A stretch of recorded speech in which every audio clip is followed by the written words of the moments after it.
Hey, Julie from Fitimize. So if you're suffering from some back spasms or some back pain, I have a couple things that you can try to help you get moving and grooving again. A couple tools that if you have them laying around, a lacrosse ball or tennis ball will be very handy for you. A peanut made of little soft happy face balls, or like squishy balls, so you should be able to like squeeze them, or they're actually stress balls, so they're very soft when you're totally in acute pain.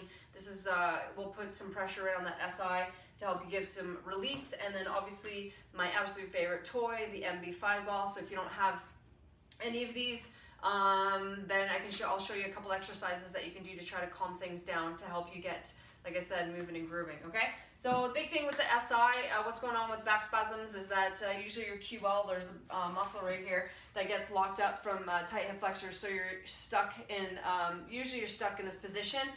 So you're like, how do I get out of like this feeling that I'm pooping in my pants? My hip flexors are too tight. So what we're gonna do is we're gonna try to release those two. Oftentimes the hip flexor's tight because this guy's tight, so that's where I like to start. So what you can do is just take your peanuts and you're gonna put it right about a mid back, about T12, and what you can do is just gonna hang out right here. So you can just like let it relax, let it let it release. It might be super tender. You might not actually be able to do this. Everybody's different, so I'm just going to show you some different things you got to explore and find out what's going on with your body. And so what you can do is just, if you want to, you can try to move it down towards the SI. So basically, I'm just going to put my elbows down and roll it down. I can add a little bit of movement, so I'm going side to side to try to let my muscles along my spine chill out. So basically, that's what you want to do, is start off with trying to release that about the T12 area, so mid-back. Next way you can do, this one gets pretty gnarly, but what you can do is take a tennis ball, or even take these little guys here to start off. The QL release is what you do is you take a ball right here and you're gonna put it in your back, and then what you do is lay on your back and drive that knee to your chest. So basically you're just gonna try to find where on that QL, so it lays kind of like a triangle. So you're trying to find that center point of that triangle and see if there's tender, and then you can move that knee around. You might not even be able to do this right now. Just laying on it like this might be enough for you, but as you get a little bit more mobile, what you do is try to keep that QL in check, and so you can try to make that release. So your QL is your deepest abdominal that you feel in the back, and so what we're trying to do is release that, because that guy got all locked up because your psoas, so the deepest abdominal muscle in the front, is not happy. So that's where we're going to try to roll over to the front side.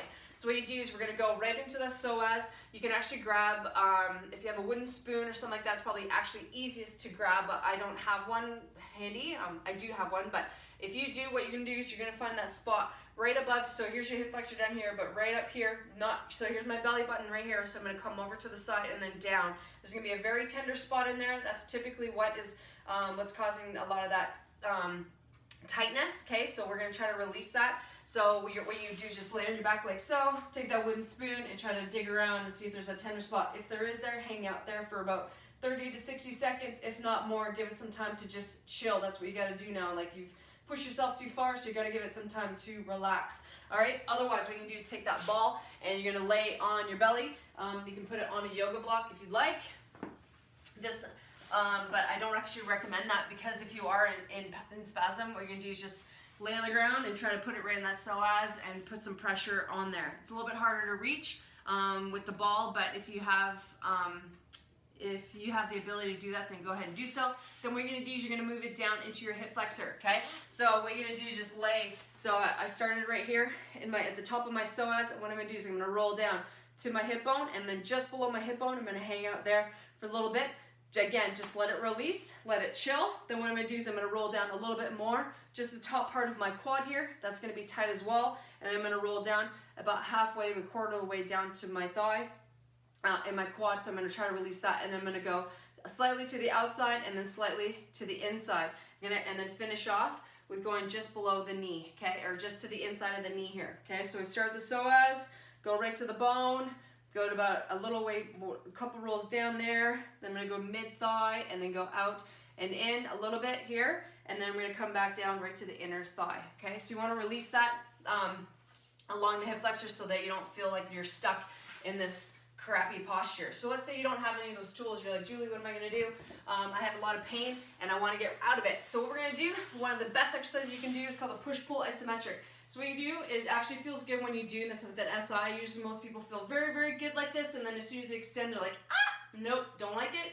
So what we're going to do is we're going to try to calm down your SI joint. So what you're going to do is you're going to push-pull isometric. So what I want you to do is you're going to push one knee towards you and you're going to pull the other one away. You have to crush your lower back, support your lower back on the floor when you're doing this. So you're going to push-pull. I'd like to do it for about 5-10 seconds and then switch. I don't want to see your knees totally far apart, okay? So just keep it nice and close, right over the hip, actually bring the knees as close to your chest as you can, and then switch. So not directly over, because that oftentimes puts too much pressure on your hip flexors. So tuck it in, almost like you're lifting your bum off the floor, and then push and pull. By doing this, it allows your SI joint to settle back down. So what's happening is that when your SI goes out, you actually have one sitting forward. That's why you see a chiropractor, because he can adjust you and then put it back in spot. So this is how one way that you can do it to try to get you settled back in so that your SI is sitting even, okay? So another stretch you can do is called a lying glute stretch. So what I do is cross an ankle over the knee, and I'm going to just pull this leg down to the side. It's going to feel really good because you can stretch out. You might stretch out that QL a little bit depending on how tight you are. You might feel that bum. Make sure this shoulder stays pinned to the floor as you do this. Again, play around with that mobility, movement. Remember meth. Movement, elevation, traction, and heat. So this movement stuff is really good for you to get you moving and grooving, but you got to make sure you get rid of that inflammation first and foremost, okay? So that's where your anti-inflammatories come in handy. Okay, the next one you're going to do is that you can take a yoga block. If you have one, a pillow, towel, whatever, you can start with just putting your feet on the floor, and what you're going to do is you're going to crush your lower back, and what I want you to do is squeeze your abs as tight as you can. Squeeze your knees as tight as you can. Squeeze, squeeze, squeeze, squeeze, squeeze. So what we're trying to do is activate the inner thigh, okay? So you're going to try to turn on the inner thigh while engaging my core, okay? So what happened is that your core and your hip flexors took over, your core isn't working, so we got to try to get that engaged again. So in order to do that, by squeezing your knees, that tells your brain, fire my core. And the other thing you need to fire is your glutes. So we're going to do that. So you play around with these, squeeze it for 5-10 seconds, up to 30, let it go. 5-10 seconds, let it go. Then we're going to do is take that yoga block and we're going to do a T-spine rotation. So just squeeze the block and drop it side to side. Do not let the opposing shoulder lift. So if I'm going over here, don't let the shoulder lift. Okay, so we're going to try to squeeze. If this is too much, keep your feet on the floor for now and just drop side to side depending on your level and your pain. So listen to your body. It's talking to you, okay? So that's a good place to start. And the other one you can do to try to release is a glute stretch. Just simply keeping your knee on the floor, push this knee away, hang out and stretch here. If you have the ability, bring your knee up, push this knee away, switch it up, push this knee away. Again, you can do a few of these guys. These are good stretches here to help you release that back spasm, okay? Next one I want you to try is, this is called a lower back relief drill. So what you do is you're going to lay on your side, bottom leg goes somewhat bent but straight. What you do is find that SI joint, so that bump in that lower back that's pretty tender. If you push on it, it's going to like, oh, hello, yep. So what we're going to try to do is we're going to try to turn on your glutes, okay? Because like I said before, your core and your glutes are not coming to the party, so we got to try to get those guys coming back to the party so that you can start moving and grooving. So what you want to do is you're going to point that knee down to the ground, you're going to point your toe down and in, and what I want you to do is you extend your legs straight back, try to bring your heel behind your bum, and then you're going to you want to basically turn on your glute. You should actually feel the pain go away in your SI when you're doing this correctly, and then you're going to bring your knee back doing. So all you're doing is just like bringing it at full extension. So try not to move your chest too far forward here. So if you need to brace yourself, just drive the knee on the floor and then bring that leg behind. So you're just trying to find that balance, bring that leg behind. So it actually will take away pressure if you're doing it right. Like I said, keep that toe pointed down and in if you can, so that we can activate that glute properly. So you do a few of these, about 5 of those guys, and that's a great way to get your butt activated and feeling much better. Another good glute stretch is called a pigeon or a modified pigeon. So I like to just hang out here, and what you can do is just try to drop your bum right to the side.